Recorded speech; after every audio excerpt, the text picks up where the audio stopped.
Les radicaux dans la ligne giscardienne, l'UDR prépare son rassemblement. 5 jours après le tremblement de terre, les secours s'organisent. Rentabiliser la forêt, de l'or dans les broussailles. 2, 6, As, les meilleurs à l'arrivée. Chars syriens et bulldozers de la paix à Beyrouth, le dossier du journal. Mesdames et messieurs, bonsoir. On va beaucoup parler de politique tout au long de la semaine prochaine avec le sommet européen de La Haye dès demain et mardi, le Conseil des ministres décentralisé à Lille mercredi et les assises extraordinaires de l'UDR dimanche prochain, assises dont le déroulement a été mis au point aujourd'hui par le comité central du mouvement. Nous y reviendrons dans un instant, mais il y avait aussi aujourd'hui un autre événement politique un peu en préface à cette semaine chargée, le 75e congrès du Parti radical socialiste, qui appartient donc à la majorité. On s'est beaucoup demandé, à propos de ce congrès de Vichy, si les amis de Gabriel Péronnet allaient rejoindre plus ou moins rapidement le rassemblement de Jacques Chirac. Eh bien, il n'en est rien, on le sait, ce soir, aucun des ténors du parti, qu'il s'agisse de ministres comme Michel Durafour ou André Rossi, ou d'anciens ministres comme Gabriel Péronnet ou Jean-Jacques Servan-Schreiber, n'ont plaidé pour une telle attitude. Au contraire, pour l'heure, le mot d'ordre est au rassemblement derrière Valéry Giscard d'Estaing. Ceux qui veulent rassembler une clientèle conservatrice et craintive qui existe, c'est le droit des Français qui craignent le changement de le craindre. Ceux qui veulent la rassembler, qu'ils le fassent. Nous n'avons pas à leur déclarer la guerre. Mais laissez penser une seconde que le parti du manifeste et de la réforme pourrait se reconnaître une seconde dans ce rassemblement-là serait une erreur fatale. Je vous le dis parce que vous le savez bien déjà. Il est évident que ce rassemblement en question ne peut en aucun cas nous concerner. Le moins que l'on puisse dire, c'est que Jean-Jacques Servan-Schreiber a été très applaudi. Applaudi quand à 2 reprises il a rendu hommage au courage de Raymond Barre, applaudi quand il a pris résolument le contre-pied de Jacques Chirac. Mais cela ne veut pas dire pour autant que l'ancien président du Parti radical soit a priori totalement hostile à l'initiative de M. Chirac. D'ailleurs, les deux hommes se rencontreront au début de l'année prochaine pour débattre publiquement. Non, JJSS veut rassembler, lui aussi, mais la gauche de la majorité présidentielle. Or, aujourd'hui, tous les orateurs ont insisté sur le fait que dans la majorité, à gauche, il n'y a qu'un seul parti, le Parti radical. Il faut rassembler derrière le président de la République toutes les forces vives de la majorité, à la condition qu'il y ait entre elles émulation et non contradiction. Oui, il faut ranimer un souffle d'espérance à travers ce pays, à condition que les grands principes républicains qui nous sont chers soient préservés. Nous entendons demeurer des hommes de gauche. Est-il besoin, mes amis, d'être marxistes pour être de gauche? À ce titre, nous éprouverions la plus grande méfiance si les vieux démons de la droite devaient se réveiller à travers notre pays. Ce 75e congrès aura sans aucun doute permis de clarifier la situation, car si les délégués ont manifesté leur volonté de rester à gauche, de rester dans la majorité présidentielle, ils n'ont pas oublié les préoccupations électorales pour autant. Leur ambition a été d'ailleurs affirmée hier, rassembler assez d'électeurs pour pouvoir former un groupe radical à l'Assemblée nationale à l'issue des élections législatives de 1978. De leur côté, dans une semaine, les militants de l'UDR éliront donc solennellement Jacques Chirac à la présidence de leur mouvement, qui ne s'appellera plus d'ailleurs UDR. Mais le changement ira bien au-delà du sigle. C'est à une véritable transformation du mouvement que les responsables de l'UDR ont travaillé aujourd'hui. La charte du rassemblement proposée par Jacques Chirac a été en effet votée à l'unanimité ce matin à Villemomble. Sur le principe du rassemblement lui-même, M. Chaban-Delmas a redit son opposition. Quant aux intentions des artisans du rassemblement, elles figurent dans ce préambule. La France hésite, les partis apportent de fausses réponses aux interrogations. Face à la tentation du renoncement, nous provoquons le sursaut de la nation pour défendre les valeurs essentielles. M. Guéna ne voit là aucune contradiction avec l'appel à la cohésion lancé par le président de la République à Strasbourg. Je ne vois rien de contradictoire dans ce préambule avec les déclarations du président de la République et ce n'est certainement pas notre intention d'aller là contre. Au congrès des radicaux à Vichy, Jean-Jacques Servan-Schreiber a dissuadé ses amis de rejoindre votre rassemblement en vous traitant de conservateur. Qu'en pensez-vous ? Eh bien, je pense qu'on peut toujours prêter certaines qualités ou certains défauts à ses adversaires. Qu'on nous traite de conservateurs, cela me paraît assez surprenant. On le verra dans notre manifeste, mais je crois qu'on l'a vu il y a 15 jours aux élections partielles. Car quels sont les candidats qui ont été élus au premier tour ? Ce sont les deux candidats UDR. Je ne l'avais jamais souligné par discrétion, mais puisqu'on m'oblige à le faire, je le fais. Et nous avons constaté que tant Jacques Chirac en Corrèze que Jean Tibéri dans le 5e arrondissement ont amélioré leurs résultats de 1973 et ont gagné l'un et l'autre des points sur les candidats du programme commun. Conservateur comme cela, je veux bien. Vous avez sans doute vu les images à la fois dures, émouvantes et cruelles hier soir dans notre journal de 20 h du tremblement de terre en Turquie, images ramenées par nos envoyés spéciaux. Eh bien, maintenant les secours officiels commencent à s'organiser, du monde entier et de la France notamment, parviennent en Turquie des vivres, des couvertures, des médicaments, de l'argent aussi. Même les Grecs, qui ne s'entendent pas très bien, et on le sait avec leurs voisins turcs, ont envoyé à Ankara un avion bourré de secours. Quant au bilan, vous le savez, il est maintenant de 6000 morts. Les plaintes des emmurés se sont tues dans les villages dévastés de l'Anatolie orientale. Les survivants, eux, s'organisent, hélicoptères et camions militaires, acheminent vers les régions sinistrées vivres, vêtements et médicaments. Américains, Français, Allemands, Anglais et Italiens ont débarqué près d'1 millier de tonnes de matériel de secours sur l'aéroport d'Ankara. Des avions cargo les transportent jusqu'à l'aéroport de Van, situé à une centaine de kilomètres de cette zone, détruite par le tremblement de terre de mercredi dernier. La neige est venue contrarier aujourd'hui ce pont aérien et la progression des sauveteurs vers les hameaux isolés dont on est toujours sans nouvelles. D'autres victimes, dans ces villages de montagne, viendront sans doute grossir le bilan de ce séisme en Turquie qui s'établit pour l'instant à quelques 6000 morts et autant de blessés.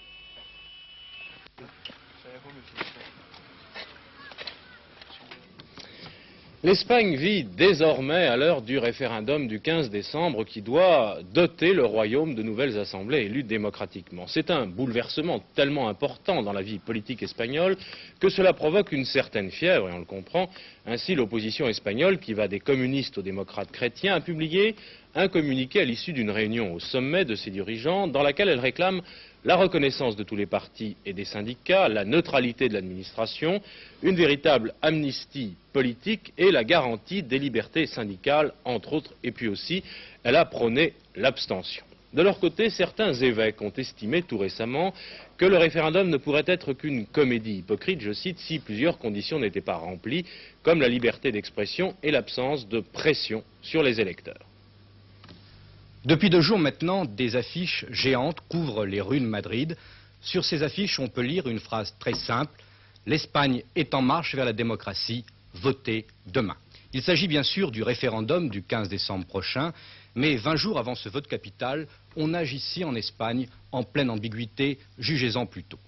Demain lundi, pour la première fois depuis 40 ans, un leader important de la gauche démocratique rencontrera officiellement le Premier ministre espagnol Adolfo Suárez. Ambiguïté car pour l'instant, aucun des partis de gauche en Espagne n'est légalisé.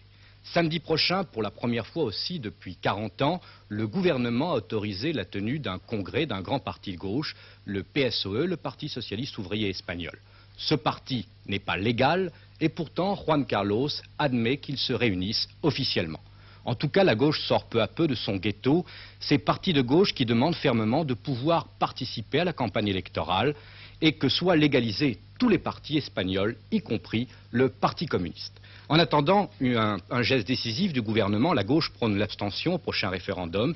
Ce sera pour elle une façon de se compter pour la première fois également. Hier, un leader socialiste espagnol affirmait « Nous sommes disposés à négocier le chemin qui mène à la démocratie, mais pas question de négocier la démocratie elle-même ».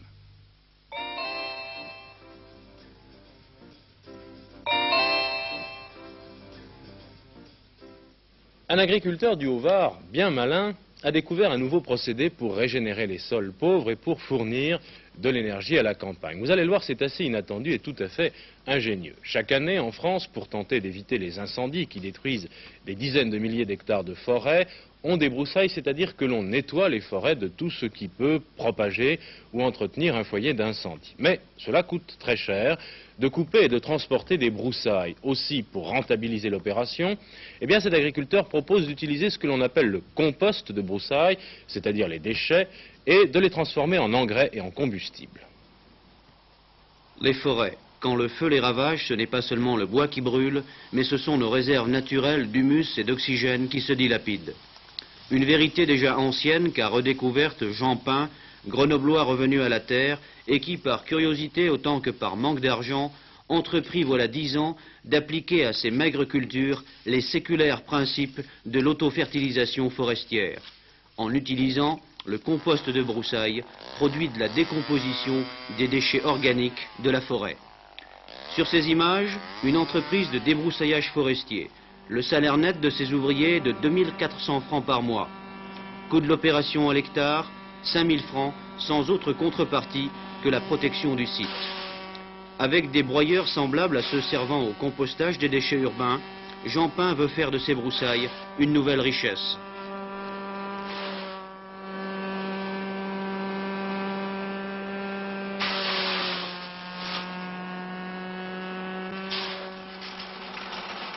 Regardez, 9 mois plus tard, cette matière est encore vivante. La broussaille broyée puis fermentée par adjonction d'eau s'est transformée en compost. Après affinage, il servira d'amendement, suivant une technique simple mais rigoureuse qui a permis à Jean Pain de faire pousser fraises, tomates et produits tropicaux en pleine garrigue et même en pleine sécheresse. Des pommes de terre qui résistent au dorifort ou ces arbres fruitiers qui triomphent du froid. Voilà, nous sommes ici fin novembre. Cette nuit, il a fait moins 10 degrés. Et grâce au compost de broussailles, cet abricotier a encore ses feuilles. Ici, au château de Celles, grand cru de la région, un épandage de compost.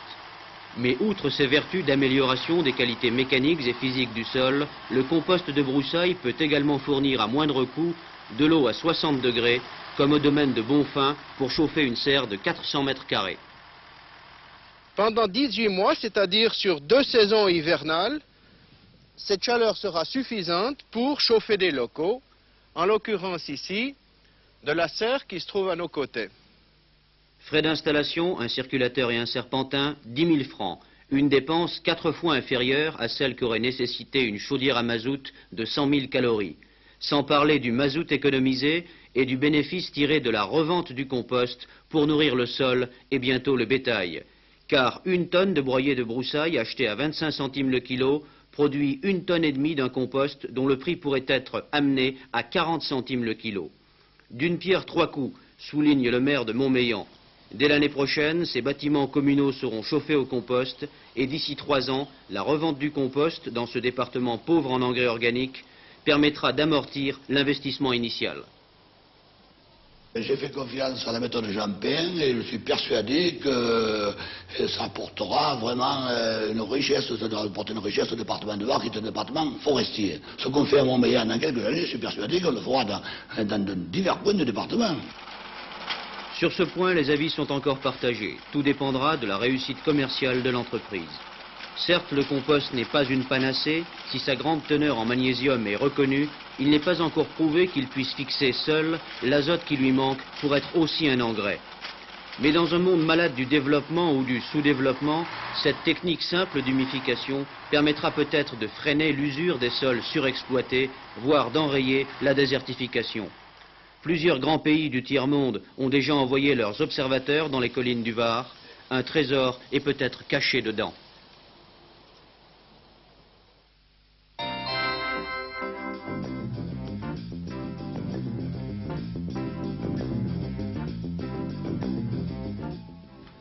Abolir la peine de mort, à une écrasante majorité, les membres du syndicat de la magistrature se sont prononcés contre la peine capitale, 228 voix contre 9 et 10 abstentions très exactement.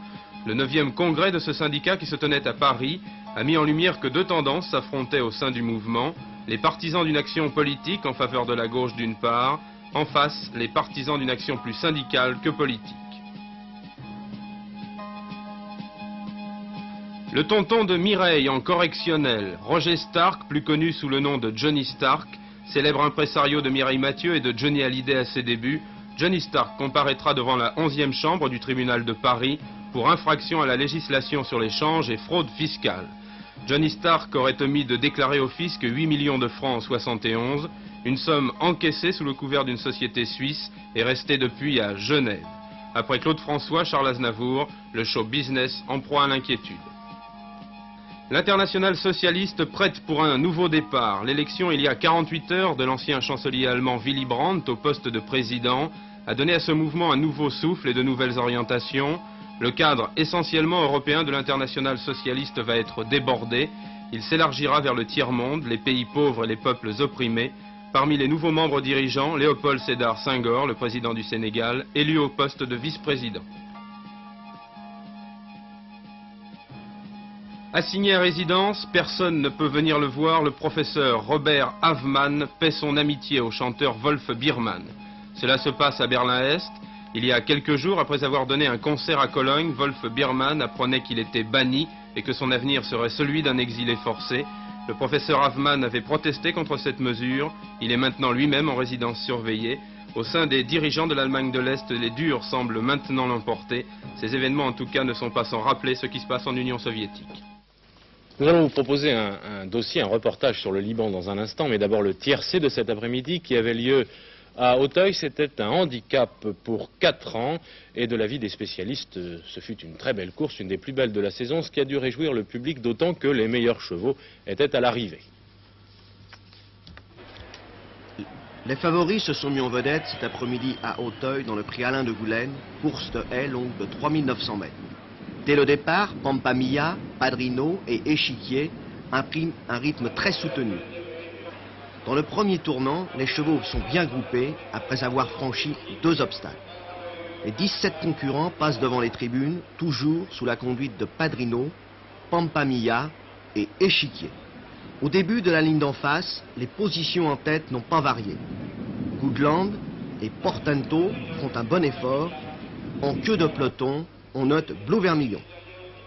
Pour aborder le dernier tournant, Padrino le 6 et Pampamilla le 1 accélèrent encore l'allure. Échiquier, casaque bleu, toque blanche, lui au contraire, pratique une course d'attente.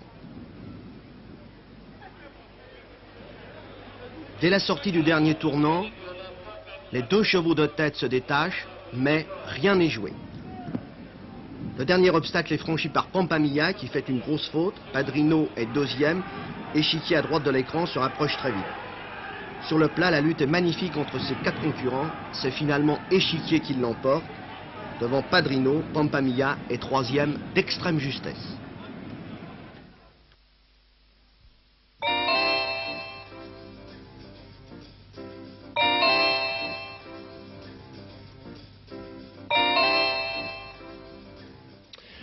Dans quelques semaines, peut-être, le Liban aura à nouveau un nouveau gouvernement, ce qu'il n'avait plus depuis 7 mois. Ce serait une nouvelle étape dans la démarche du président Sarkis.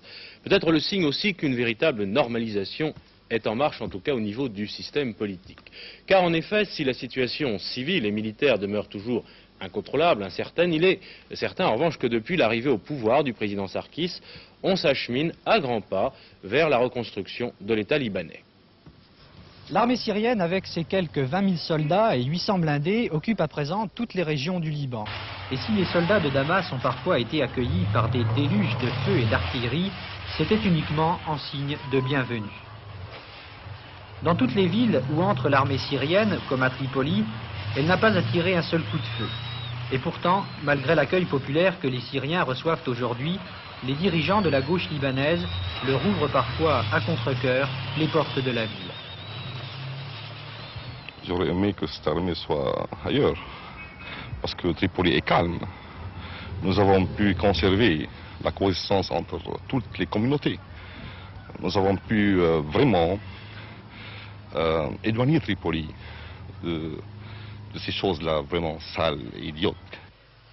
Cette paix syrienne, il a fallu la faire admettre aux chrétiens qui refusaient de voir les soldats arabes entrer dans les régions qu'ils contrôlent. Car afin qu'il n'y ait ni vainqueur ni vaincu, l'armée syrienne devait pénétrer partout. Les blindés de Damas font ici leur entrée à Sghorta, le plus dur des villages chrétiens. L'accueil discret qu'ils reçoivent montre que les chrétiens, sans autre alternative, ont franchi le pas et fait confiance à la Syrie. Pour vous, l'arrivée des chars syriens, c'est le commencement de la paix? Je l'espère et je le souhaite. Mais franchement, de la paix définitive, je ne crois pas. Très franchement. Qu'est-ce qu'il faudrait alors pour que ce soit la paix définitive? Il faut d'abord que nous récupérions notre vraie et absolue indépendance. Et tout simplement, il faut qu'au moins les Palestiniens se répartissent sur tous les pays arabes et que nous redevenions plutôt maîtres de notre terre, de nos hommes et de notre destin. À l'ombre des blindés, la ligne de démarcation s'est effacée. À ce fameux carrefour du musée qui était le seul point de passage entre les deux Beyrouth, les petits marchands se sont installés à la place des francs-tireurs et les habitants de Beyrouth viennent ici sans crainte. Malgré le calme qui s'installe après l'entrée des soldats syriens, les partis politiques n'ont pourtant pas démobilisé. Béchir Gemayel, le chef militaire des phalanges, qui parle sur les ruines du camp de Tel Zatar reconquis par les combattants chrétiens, promet à ses partisans que les Libanais ne rendront pas les armes lourdes aux soldats syriens tant qu'il restera un seul étranger armé au Liban. Sa promesse vise à la fois les Palestiniens et l'armée syrienne, dont la présence dans les régions chrétiennes a pu être ressentie comme une humiliation.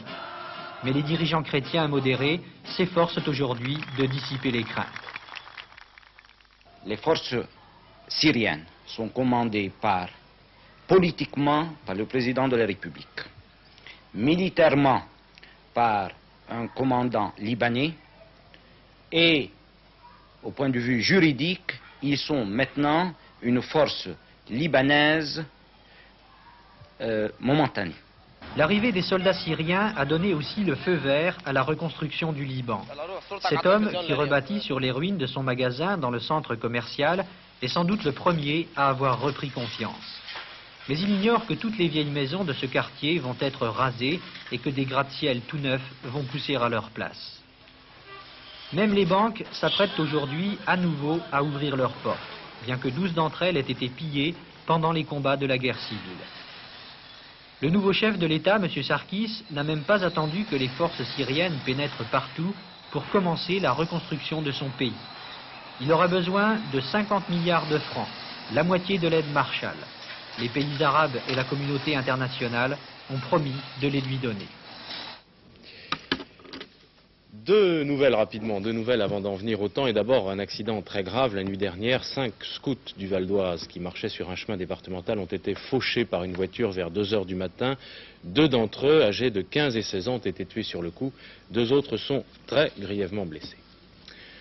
Grosse émotion à Strasbourg, dans le petit monde des restaurateurs. La police a en effet interpellé 2 hommes qui vendaient des légumes avariés à des commerçants et à des restaurants de Strasbourg. Ces légumes avariés provenaient des bennes à ordures, oui, du marché d'intérêt national de la ville. Les 2 hommes trouvaient apparemment assez de restaurants, de commerçants aussi pour poursuivre leur petit trafic. Je suppose que certains de ceux qui ont accepté de revendre à des consommateurs ces produits avariés auront eux aussi à s'expliquer un peu devant la police. Le temps donc, pour terminer, il sera encore assez frais demain, de la pluie des Pyrénées-Orientales aux Alpes et de la neige en altitude, ailleurs des nuages et du brouillard du bassin aquitain au massif central et aux Vosges dans l'après-midi. Il y aura de belles éclaircies sur les régions méditerranéennes. Ailleurs, toujours les nuages, des nuages et de la pluie de la frontière belge à la Bretagne et à la Vendée, avec des vents du sud et du sud-ouest assez forts. Voilà, avec toute la rédaction d'Antenne 2, je vous remercie d'avoir suivi ce journal. Bonsoir et tout de suite le rappel des principaux titres de l'actualité.